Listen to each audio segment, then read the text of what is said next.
दुनिया का कितना भी दरिद्र व्यक्ति हो, चाहे दुनिया का कोई व्यक्ति ऐसा हो जिसका कभी व्यापार चलता ही नहीं हो, उसने 50 बार बदल के देख लिया, फैक्ट्री चली नहीं रही, जिस काम को करने के लिए जाते हैं वो काम टल जाता है, आज की जगह कल, कल की जगह परसों, परसों की जगह नरसों, काम होता ही नहीं। बेटा बेटी का संबंध करने जा रहे हैं पर हो ही नहीं रहा।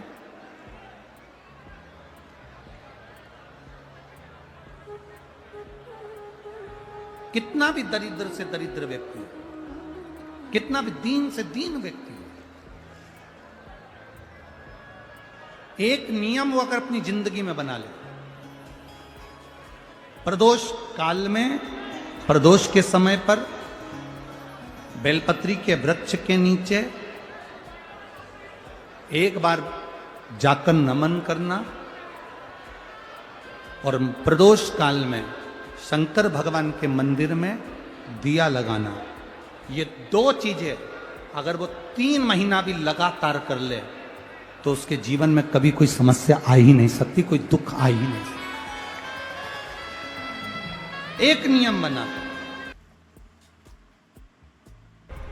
जब कोई कहते तुम्हारे जीवन में कष्ट ही कष्ट है, तब एक काम चालू करो, शिव की आराधना।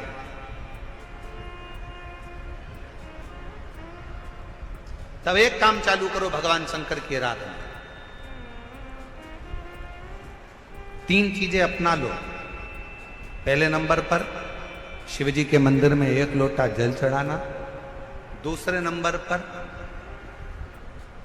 अगर प्रदोष के दिन मंदिर में दिया लगा सकते हो तो ठीक है, नहीं तो एक कनेर का फूल पीला वाला, देखा है आप लोगों ने? जम के बोलो जरा।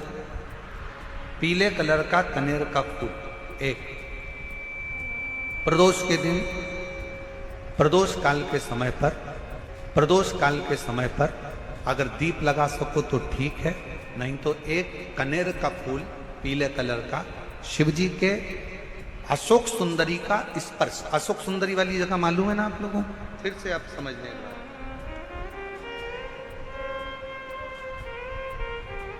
ये शिवलिंग, जलाधारी, ये चरण, राइट में गणेश जी, लेफ्ट में कार्तिकेय जी, मध्य भाग में जो एक मोटी सी लाइन होती है वो अशोक सुंदरी का स्थान होता है। जहां पर शिवलिंग रखा हुआ है ये पार्वती जी का हस्त कमल। शिवलिंग, शिवलिंग के ऊपर जो कलश में से एक एक बूंद पानी गिरता है वो शंकर जी की 5 लड़कियां, जया, विषहरा, शामली बारी, दौतली, देव। शिव जी के 6ठे नंबर की लड़की अशोक सुंदरी मध्य भाग में।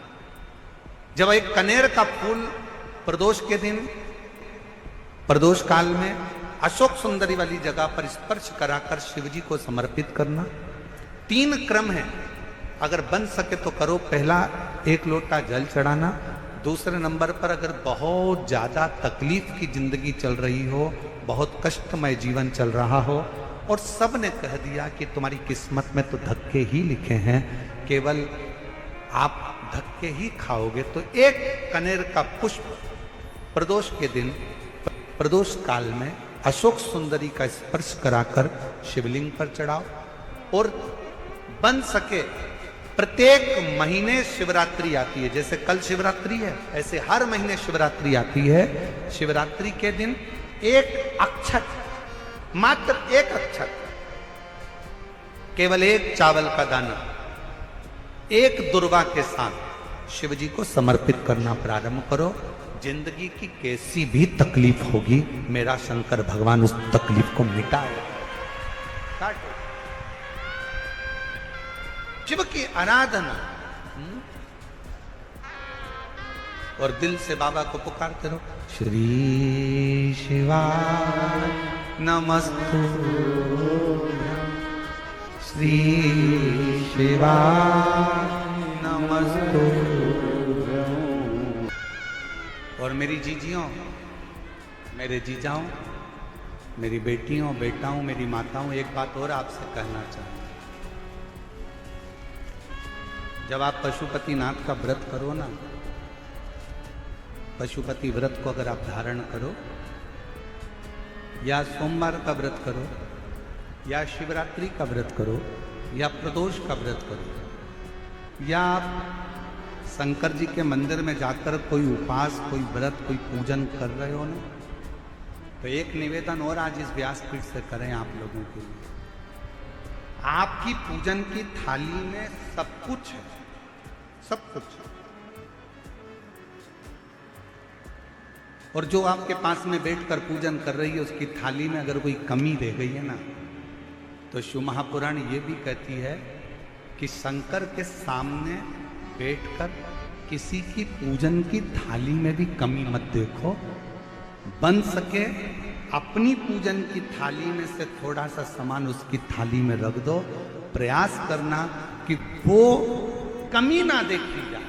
अगर हम भगवान की साक्षी में भी अगर कमी देखेंगे तो हमारे जीवन में कमियां बढ़ती चली जाए। हम क्यों कमी? गुरुजी,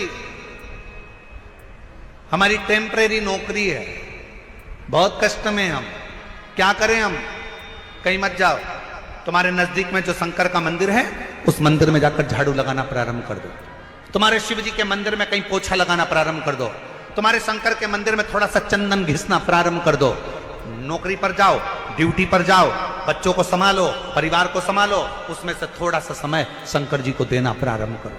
थोड़ा सा समय निकालना शिव जी के लिए, थोड़ा सा समय। गुरुजी, अभी मेरी तनख्वाह तो मात्र 8,000 रुपए मिलती है, प्राइवेट जॉब कर रहा हूं, परिवार बड़ा है, गुरुदेव दिल्ली जैसे शहर में रह रहा हूं, बहुत दुख का जीवन चल रहा है, क्या करूं?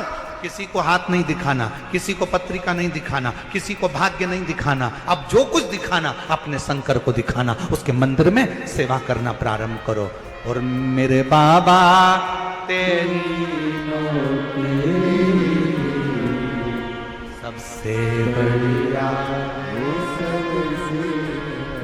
यदि कोई एक बार भी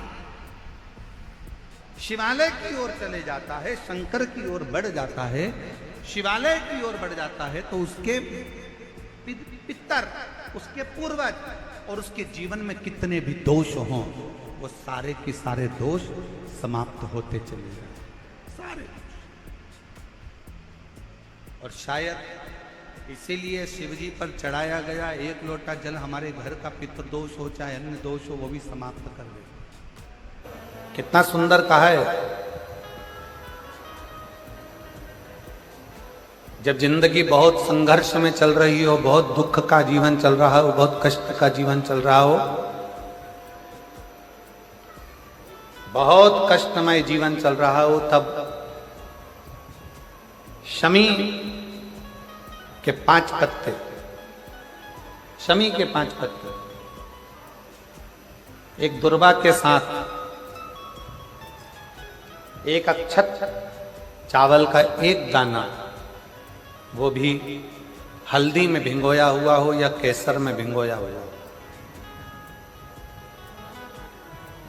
शमी पत्र 5, एक दुर्वा, एक चावल का दाना, जो दिल से, हृदय से बेलपत्री के वृक्ष के नीचे पार्थिव लिंग का निर्माण कर कर मट्टी का शिवलिंग बनाकर प्रदोष काल में, मतलब शाम के समय पर शिवलिंग बनाकर उस पे जल चढ़ाकर, जो ये 5 शमी का पत्र, एक दुर्वा और एक चावल का दाना, अपनी कामना कर कर, जो दुख चल रहा है, बाबा से विनय कर कर एक एक पत्ता जब समर्पित कर दे, फिर एक दुर्वा समर्पित कर दे, फिर एक चावल का दाना समर्पित कर दे और बाबा का वहीं पर पुनः विसर्जन कर दे, 3 महीना तो जाने दो, 15 दिन के अंदर वो दुख कटता जरूर है, चाहे कोई भी दुख,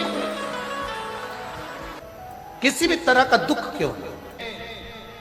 एक बेलपत्र के वृक्ष की परिक्रमा करने वाले को हजारों अश्वमेध यज्ञ का फल प्राप्त हो जाता है, हजारों अश्वमेध यज्ञ का फल प्राप्त हो जाता है। उसी तरह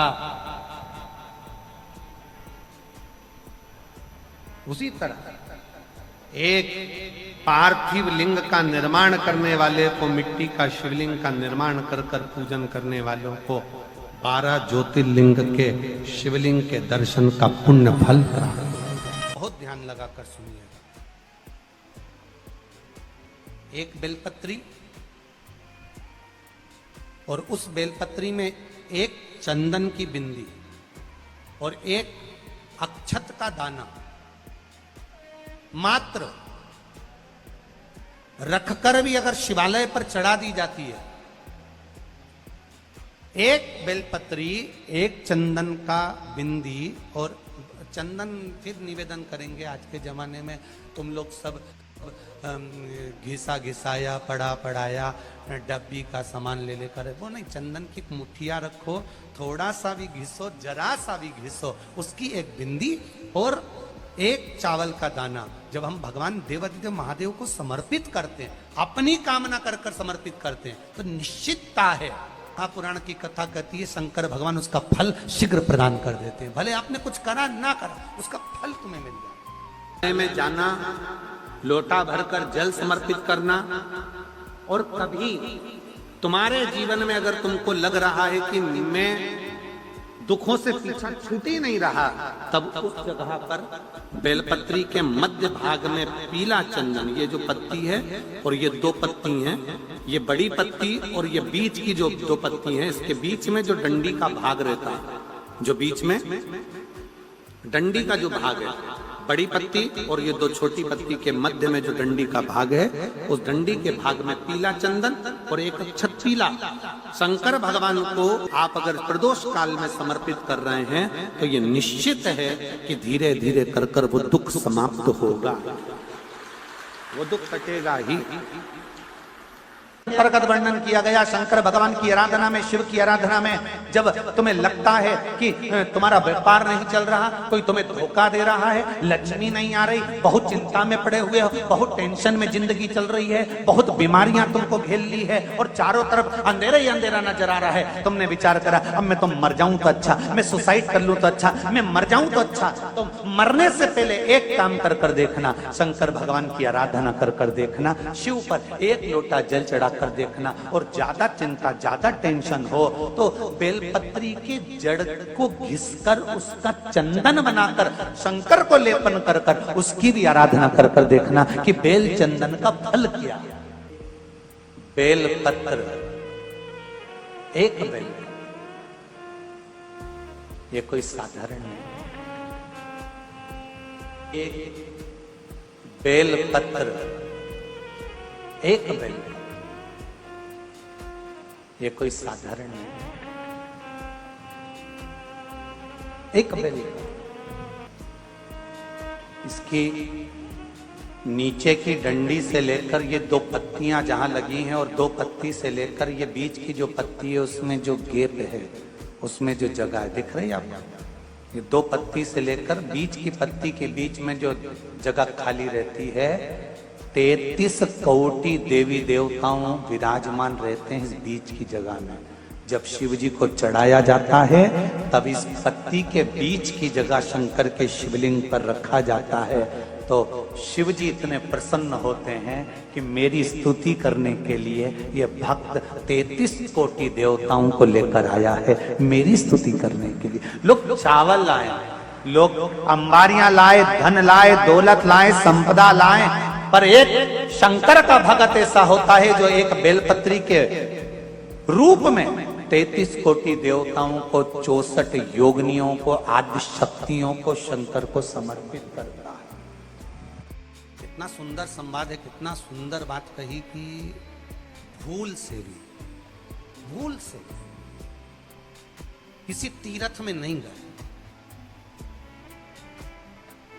कहीं हमने गौदान नहीं करा, कहीं हम किसी तीर्थ में नहीं गए, हमने कहीं गौदान नहीं करा, हमने कहीं ब्राह्मण भोजन नहीं कराया, हम कहीं गंगा, यमुना, कावेरी, सरस्वती, नर्मदा, छिपरा, पुण्यवान नदी में हम स्नान नहीं कर पाए।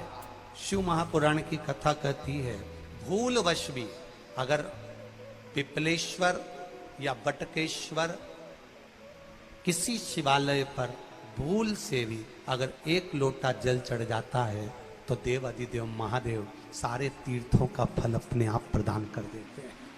भूल से भी चढ़ गए।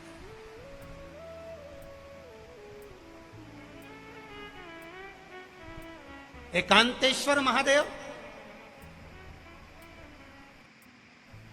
किसी तीर्थ में नहीं गए,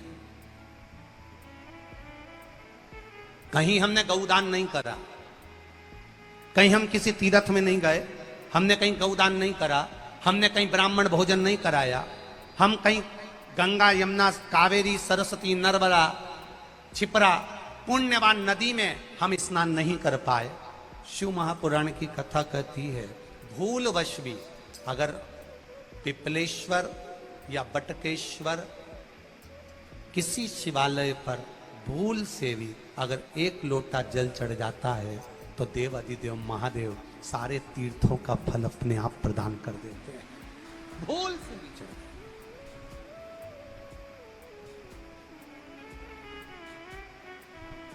एकांतेश्वर महादेव जो कि एकांत में बैठा हुआ है, एकांतेश्वर महादेव अकेला बैठा है अलमस्त होकर।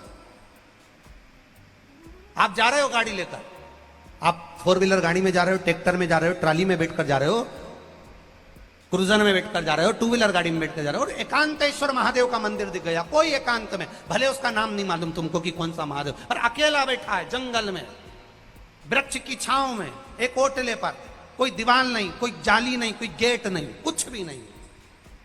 ये शिव मंदिर में जाकर एक लोटा जल समर्पित करती थी और शास्त्र कहता है कि शंकर के मंदिर में अगर एक लोटा जल कोई एक परिवार का व्यक्ति भी समर्पित कर रहा है तो समझ लेना कि वो अपनी 71 पीढ़ी को पार लगा रहा है। वो अकेला नहीं, 71 पीढ़ी को पार लगा रहा है। शिव महापुराण की कथा कहती है जब बच्चा गर्भ में आता है, माता के गर्भ में जब संतान आती है और माता के गर्भ में जब संतान रहती है, उस 9 महीने में स्त्री नारी अगर कहीं शंकर के मंदिर के सामने से निकल जाए या शिवालय का जल स्त्री को मिला हो या शंकर भगवान का कोई प्रसाद या शंकर भगवान का कोई नाम जाप या शंकर भगवान का कोई मंत्र जाप उस स्त्री के कानों में पहुंच जाए तो जो गर्भ में बच्चा होता है वो बच्चा शंकर की कथा तक या शिवालय तक उसको बिना बोले ही वो अपने आप चला ही जाता है, पहुंच ही जाता है। उस गर्भ में रहने वाले बच्चे को भगवान शंकर के मंदिर के सामने से भी कोई गर्भवती स्त्री निकल कर चली जाती है तो उसका भी फल उसको प्राप्त हो जाता है, उसका भी फल उसको प्राप्त हो जाता है। और वो फल साधारण नहीं होता। क्यों? बेलपत्री को जब भी चढ़ाया जाता है तो पीछे की डंडी पकड़कर नहीं चढ़ाया जाता। बेलपत्री को चढ़ाने के लिए मध्य भाग को, जैसे यह बेलपत्र होता है तो इसका मध्य की जो डंडी होती है, मध्य भाग होता है बेलपत्री का, तब मध्य भाग को पकड़कर हम भगवान शंकर को बेलपत्र समर्पित करते हैं। कोई भी बेलपत्र ऐसे नहीं चढ़ाता कि डंडी पकड़ के चढ़ा दिया, फिर पीछे की डंडी पकड़ के चढ़ा दिया, फिर पीछे की डंडी पकड़ के चढ़ा दिया, फिर डंडी पकड़ा फिर चढ़ा दिया ना। मेरे देवाधिदेव महादेव को जब भी बेलपत्र चढ़ाया जाता है तो मध्य भाग, पीछे की डंडी पकड़कर नहीं, मध्य भाग से भगवान शंकर को बेलपत्र समर्पित किया जाता। मध्य भाग से जब भी पकड़ेंगे तो मध्य भाग को पकड़कर बेलपत्र समर्पित करेंगे। क्यों?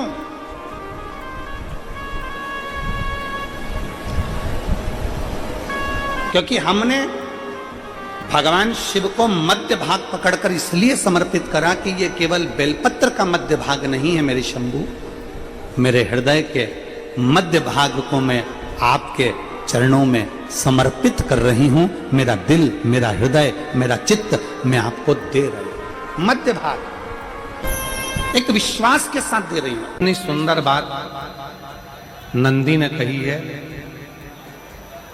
नंदी ने ये बात जो कही वो वास्तव में बड़ी सुंदर है कि मान लो यदि कोई कार्य तुम्हारा हो नहीं रहा और पूरी दुनिया में तुमने कर कर देख लिया, बहुत प्रयास कर